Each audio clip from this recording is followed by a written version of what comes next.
지난 주일에 풀어 설명함으로써 은혜를 받은 시편 127편은 하나님의 주권과 인간의 책임이라는 주제와 관련된 그런 성경의 말씀이기도 합니다.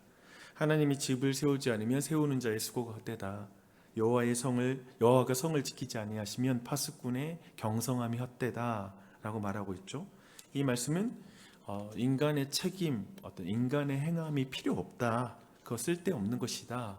라는 그런 말이 아니라 시편 127편은 하나님의 행하심을 강조하는 말씀이다 라는 것을 말했습니다. 하나님의 행하심을 믿지 못하고 인간의 행함을 강조하는 게 헛되다 라는 그런 의도의 말씀이라는 걸 나눴습니다. 사람들은 있잖아요, 본성적으로 내가 집을 세우고 또 내가 이 집을 지키는 것처럼, 내가 얼마만큼 하느냐에 달려있는 것처럼 본능적으로 그렇게 생각합니다. 그래서 신앙생활도 사실상 내 행함을 하나님이 어여삐 보시고 뭔가 복을 더 내려주는 것으로, 어떤 의미에서 신앙의 영역 또한도 내 행하기 나름이다 라고 하는 그런 생각이 강해서 율법주의라는 그런 말이 우리에게 있고, 율법주의는 정말 다른 사람의 이야기가 아니라 우리의 이야기가 될 수 있다는 걸 잘 알고 계실 것입니다. 그러나 하나님이 세우시고 그 지키심을 강조하면 또다시 순환적으로 다시 질문이 생기기 시작합니다. 그럼 저는 가만히 잠을 자기만 하면 되나요? 나무는 아무것도 하지 않아도 되나요? 이런 식의 질문을 꼭 누군가가 하게 되고, 이 영역을 여러분 아마도 교회를 섬기는 내내 평생 동안에 이 맥락의 질문을 벗어나지 못할 거예요. 끊임없이 누군가가 질문하는 걸 듣게 될 것입니다. 오늘 말씀은 이것과 관련이 있습니다. 2장 1절은 우리의 이제 원래 상태를 말해주고 있습니다. 우리는 죄로 죽었던 존재였다라는 걸 먼저 말함으로써 말씀이 시작되고 있습니다. 죽은 자는 스스로 살아날 수는 없죠. 그렇죠? 그래서 마치 나무에서 떨어진 나무 가지의 상태와 같다라고 우리는 이해할 수가 있을 것입니다. 생명의 근원이신 하나님으로부터 분리가 된 상태인 거예요. 그래서 가지가 나무에서 떨어지면 이제 뿌리로부터 올라오는 모든 영양분으로부터 자신을 차단하게 되는 것이죠.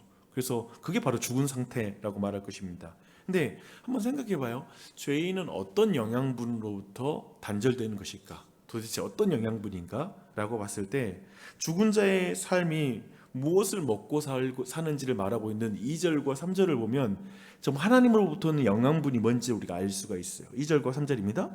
그때 너희는 그 가운데서 행하여 이 세상 풍조를 따르고 공중 권세 잡은 자를 따랐으니 곧 지금 불순종의 아들들 가운데 역사하는 영이라.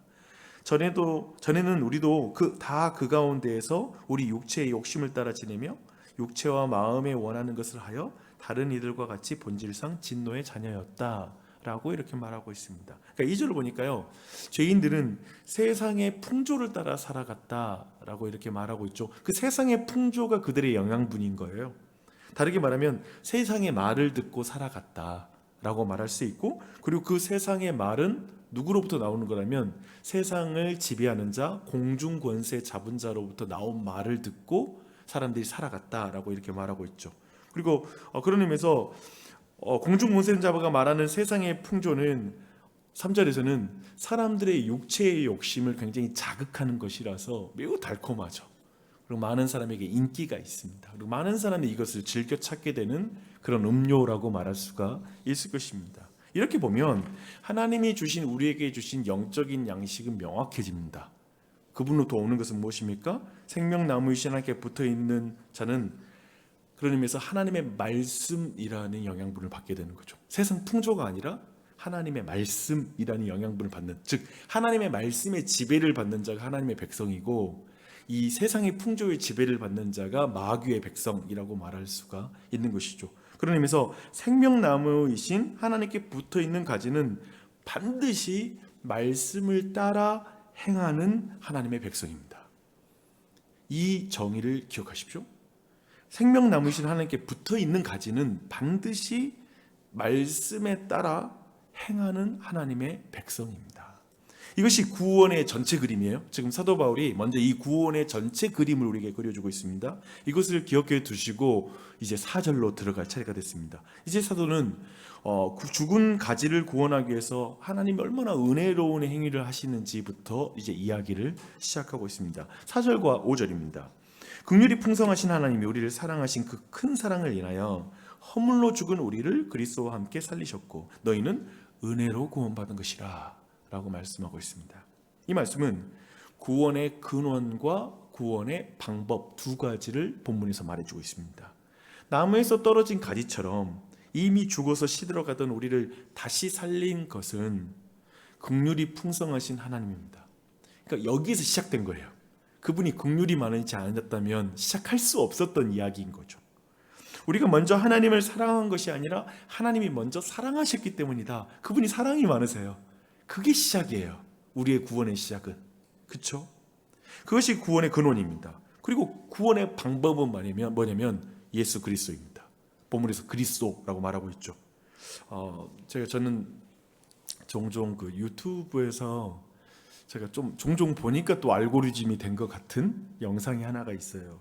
뭐냐면 죽음에 처한 동물을 이렇게 살려주는 그런 구조사라고 해야 되나요?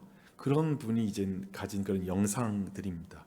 그러니까 물고기가 말라 있는 거예요. 딱 죽어 있어요, 이게 보면. 근데 거기다 막 물을 뿌려주고 막 영양분을 공급해 주는데 물고기가 다시 살아나더라고요. 뭔가 아마 내 몸 거의 마른 상태로도 그게 유지되는 그게 있는 것 같아요.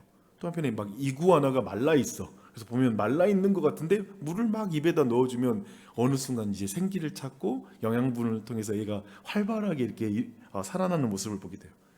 또 최근에 본 영상 뭐였냐면 이게 나뭇가지 아래 뭐가 동물 하나가 있는데 새끼가 있는데 이제 털도 안 나 있는 새끼니까 근데 버려져 있는 새끼인 거예요. 주변에 어떤 그 엄마가 없어, 어미가 없어. 근데 얘가 이제 딱 죽게 생긴 거죠, 아주 이제. 근데 그 아이가 뭐 먹이면서 보니까 이제 성장하니까 얘가 토끼더라고요. 그런 것을 보게 됐습니다. 그런 영상을 보면 참 그런 구조사들, 그 생명을 살리는 사람들의 그 시선, 그걸 찾아다니면서 그 영상을 찍고 그렇게 설리는 그 사람의 마음 자체가 참 놀랍기도 하고요. 그걸 또 어떻게 살려내는 그 기술, 그 손길을 보면 야, 이건 정말 생명을 살리는 손이다라는 생각 때문에 그런 손에 대해서 그리고 그 생명이 다시 점점 살아나는 과정 자체가 경이롭죠. 그러니까 사람들을 찬찬히 보게 만드는 거지. 생명을 살리는 과정을 찬찬히 지켜보게 됩니다. 그러니까 4절과 5절에서 사도는 사람들의 구원, 즉 죽었던 사람들이 살아나는 과정에서 하나님의 손길을 다시 드러내는 거, 그걸 다시 보여주는 거죠. 사실 이 작업이 계속되고 여기에 약간 이 알고리즘의 중독된 자가 그리스도인이 아닌가 싶어요. 좋은 의미에서. 끊임없이 예수 그리스도의 손길을, 하나님의 손길을 통해서 죽었던 자가 다시 살아났다라는 그 이야기를 반복해서 듣는 거, 그 과정 속에서 경이로움을 느끼는 거, 그렇게 되는 것이죠. 그래서 그 손길을 보면서 이런 말을 하게 되는 거예요. 사도 바울이 너희는 은혜로 구원받은 것이라. 이 표현이 그 표현이죠. 은혜로 구원받은 거야 너희. 은혜, 우리에게 너무나 자주 들어서 너무나 값싼 단어가 된 단어일지 모르겠어요. 하지만 어떤 의미에서 이것은 메말라 죽은 단어 중에 하나가 그리스도인들에게 은혜 그러니까.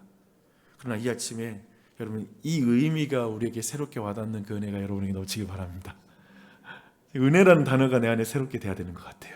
그랬으면 좋겠어요. 그러기 위해서 좀 더 말씀을 통해 하나님의 구원의 손길을 좀 더 우리가 주목할 필요가 있습니다. 하나님은 구원의 손, 사랑의 손, 긍휼의 손으로 부지런히 일하세요. 그분이 일하십니다. 근데 6절과 7절입니다. 또 함께 일으키사 그리스도 예수와 함께 하늘에 앉히시니 이는 그리스도 예수 안에서 우리에게 자비하심으로써 그 은혜의 지극히 풍성함을 오는 여러 세대에 나타내려 하십니다. 잘 보십시오. 여기서 반복적으로 표현됨으로 강조하는 하나가 있죠. 그 뭐냐면 함께라는 단어를 주목할 필요가 있습니다. 하나님이 죄인을 그리스도와 함께 일으키시고 그리스도와 함께 보좌에 앉히셨다라고 지금 말씀하고 있습니다. 이게 얼마나 놀라운 은혜인지를 한번 주목할 필요가 있어요. 예수님이 봐봐요. 죽어서 누워있는 우리, 때로는 저는 어렸을 때 여름 수련회를 가면 아무튼 관짝 만들어가지고 형들이 그 안에 눕히고 그냥 밖에서 막 두드리면서 통곡 소리 내는 그런 경험이 있었어요. 그러면서 죽음을 좀 느끼게 해줬던 그런 수련회 순서가 꼭 있었던 것 같아요. 그렇죠? 근데 예를 들면 그렇게 우리가 누워 있어요. 누워 있는 자리에 예수님이 내려와서 같이 이렇게 누워 계시는 거예요. 한번 상상해 보세요. 옆에 똑같이 누워 있는 거예요. 그리고 나를 딱 보고 있는 거예요. 위에서 내려보는 게 아니라 같은 자리에 내려와서 나를 이렇게 보고 있는 그 장면. 사실상 예수님은 우리가 갈 수 없는 자리까지 가셨죠. 음부에까지 내려가셨죠. 더 낮은 곳까지 내려가셨습니다. 왜냐하면 우리를 구원하시기 위해서, 우리의 눈을 마주하고 그 다음에 나를 끌어안고 구원하시기 위해서. 그래서 하나님은 그리스도와 함께 죄인을 일으키셨다.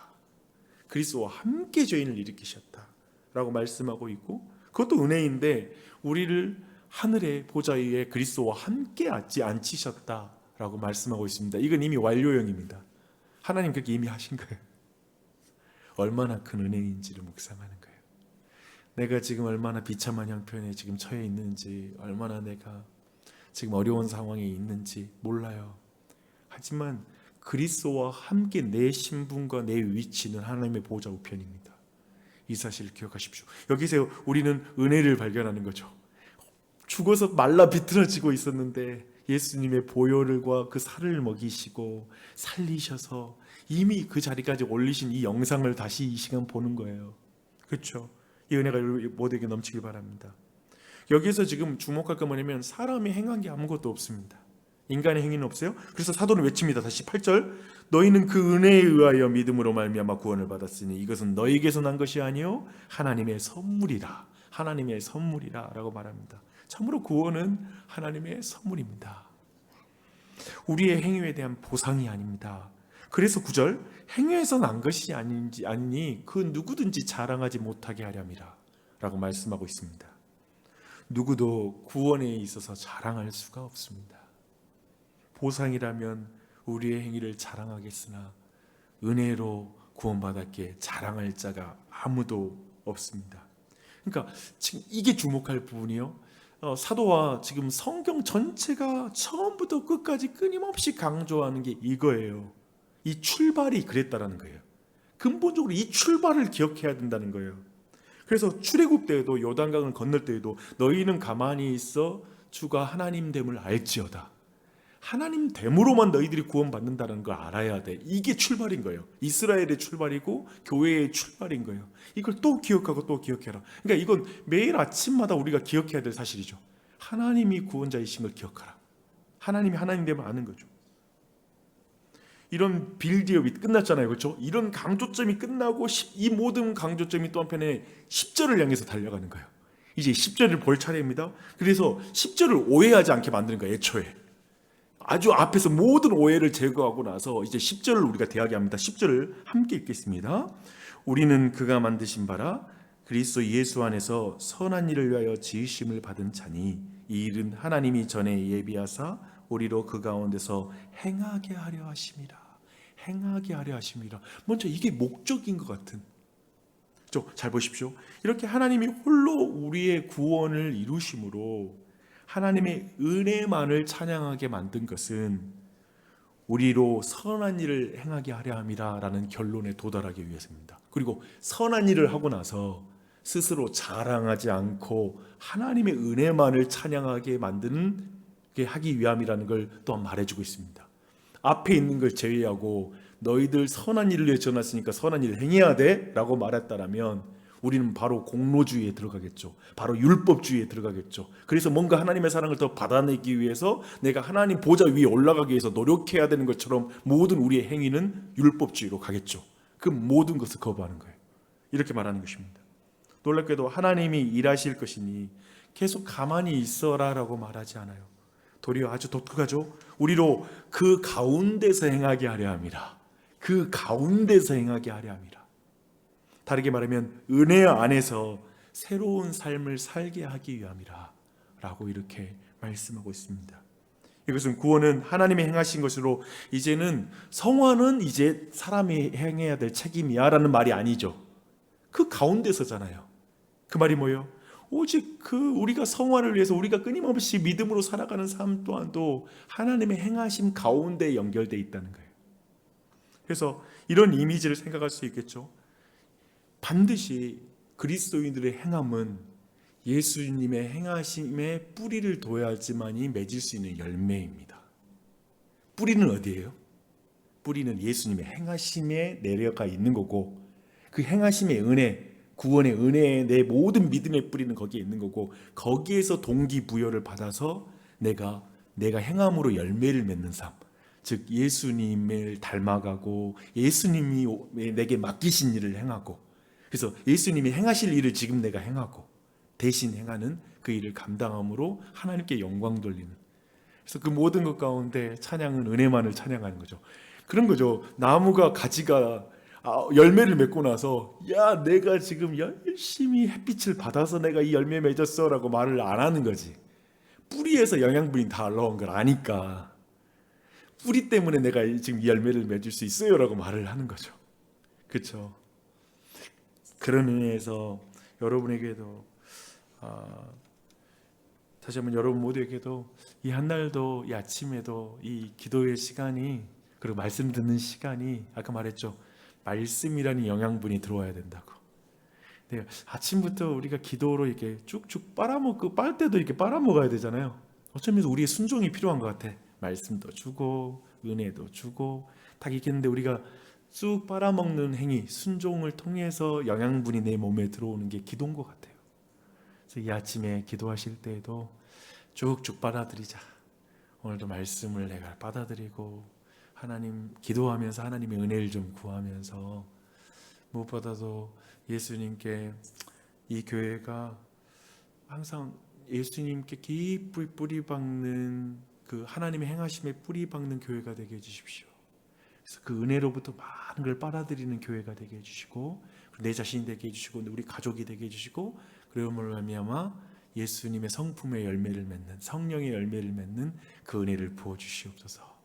오직 하나님만 이 한날 통해서 찬양받으시길 기도합니다 라고 기도하는 이 아침 되시기 바랍니다.